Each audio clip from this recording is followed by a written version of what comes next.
Hiyo ni sadaka ya muda, na hiyo sadaka ya muda inakuepusha na matumizi mabaya ya muda ambao unakupeleka kwenye maisha ya dhambi. Tumsifu Yesu Kristo. Kwa hiyo ukitumia vizuri muda wako utaepuka nafasi ya dhambi, kwa sababu shetani huwa anawajaribu watu wasio na kazi. Na hili nalo lisema kwa vijana, zingatieni. Kijana, unapokuwa pale nyumbani una chumba chako, usikae chumbani kwako kama hauna kazi ya kufanya, kama hausali au kujisomea. Usikae chumbani kwako wakati huna kazi na simu iko oni, kwa sababu shetani anawajaribu watu wasio na kazi. Akikuta umeweka mguu juu una peruzi kwenye simu, atakuletea matangazo mabaya, utavutiwa. Baada ya kuvutiwa, unaamka kitandani, unaenda unafunga mlango wako na ufunguo, mtu asije akaingia ghafla. Baada ya kufunga huo mlango, hicho utakachokifanya unakijua mwenyewe. Kwanza uko uchi, na uchi mwingine unaona kwenye simu, kitakachoendelea unakijua mwenyewe. Na kuna watu wanaopaka video call. Video call haipokelewi ovyo ovyo sebuleni, ndio mnajua. Ukishaona video call ile upokee chumbani. Hasa unapokujua yule anayekupigia hiyo video call. Unapokea, unaanza kuona uchuro. Halo, mnaojua uchuro. Kwa hiyo shetani anawajaribu watu wasio na kazi.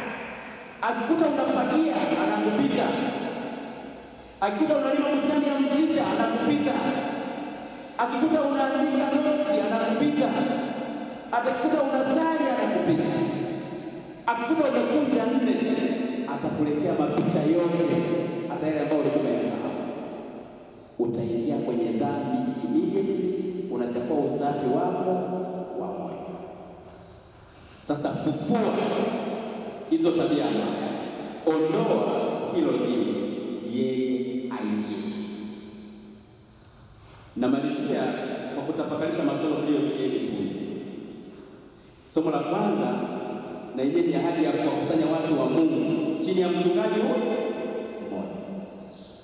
Na huyo mchungaji aliyetabiriwa ni Yesu. Sasa Yesu amekuja kwenye Injili, tumesikia anaanza kufanya mambo mazuri makubwa, kama nilivyosema mwanzo. Watu wengi wanaanza kumfuata. Wanapomfuata, viongozi na watawala wanaona hatari. Mpaka Kaifa ilibidi aseme kitu ambacho kwake yeye ilikuwa na nia mbaya, lakini kiteolojia kimekaa vizuri, kwamba nyinyi hamjui jambo hili moja, ya kwamba mtu mmoja yafaa afe kwa ajili ya wengi. Tunaambiwa alisema hiyo kauli kwa sababu alikuwa ni kiongozi, lakini ulikuwa ni unabii mkubwa ya kwamba Yesu atakufa kwa ajili yetu sisi sote, na ndivyo kilichotokea. Lakini kwa nini Yesu alikufa? Kwa sababu alikuja kutufufua. Anapotangaza ufufuko, yule adui wa mauti anamkasirikia yule anayetangaza ufufuko.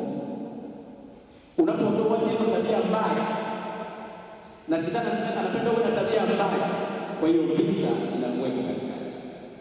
Ndio maana Yesu amepigwa, lakini kifo chake ni ushindi. Tunasemaga hakuna Pasaka isiyo na Ijumaa Kuu, hakuna ufufuko usio na mateso. Hivi visakramenti tumefunika, picha za Yesu na sanamu zote tumefunika, kwa sababu ni juma la Kristo kudhihirisha ubinadamu wake. Sio kwamba hakuhisi maumivu wakati anapigwa, alihisi, lakini alivumilia. Lakini tumefunika hizi sanamu ni kama kuficha utukufu ambao unatufariji, na sisi tujisikie wapweke kama mitume walivyojisikia wapweke baada ya Yesu kukamatwa, ili atakapokuja kufufuka huo mshangao uwe ni wa matumaini. Yesu muda ulipotimia alikamatwa. Kabla ya muda kutimia alikuwa anachoropoka kama msimu, watu hawaona. Kwa hiyo kuna maadui wanakutafuta. Ukitaka uwachoropoke kama msimu, jiunge na spiriti ya Yesu na roho ya Yesu. Kama unafanya biashara, chuma ulete, watakusalimu. Kama unafanya kazi gani, faida utapata, kwa sababu umejiunga na roho ya Yesu, roho yenye ushindi ambayo inamwona adui akiwa mbali na kujikinga naye. Usipojiunga na roho ya Yesu, changamoto utazipata, kipigo utapigwa, na mwisho utakata tamaa, alafu hali yako itakuwa mbaya zaidi. Tumsifu Yesu Kristo. Kwa hivi wewe kijana, unachoambiwa ni kitu kimoja tu, kwamba utakatifu na ushindi unapatikana kwa njia ya mateso. Kwa hiyo sio kila mateso ni laana. Kama umekosa pesa, usiende kuiba, usiende kuuza mwili ili upate pesa.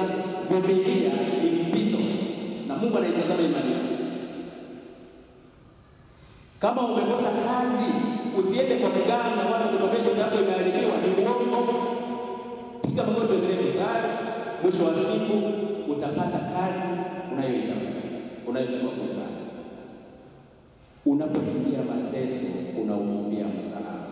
Narudia, sio kila mateso ni laana. Na Mtume Petro anasema ni afadhali uteseke kwa kutenda mema kuliko kuteseka kwa kutenda mabaya. Kwa kuna mateso unayotoka kwa sababu wewe ni mbaya, hebu achana na ubaya, tembea katika njia njema. Ukiona zile sakramenti 7 za kanisa unaziishi vizuri, unasali vizuri, alafu kuna mateso yanakunyemelea, hayo mateso yanakuwa ni mtihani. Na lengo la huo mtihani ni kukupandisha kiwango cha imani yako. Ukikataa kufanya mtihani, darasa upande. Lakini ukiona maisha ya sala sifuri, sakramenti za kanisa sifuri, na bado unateseka, hayo mateso inakuwa ni adhabu. Na dawa ya adhabu ni maisha ya toba, na sala unakuwa ni mwaliko wa kufufuka. Hebu jiandaeni kwa ufufuko wa Kristo. Acheni hizo tabia zote zinazomwalika shetani, umrudie Mungu na yeye atawapenda na kuwapa neema mnazostahili. Atukuzwe Baba na Mwana na Roho Mtakatifu.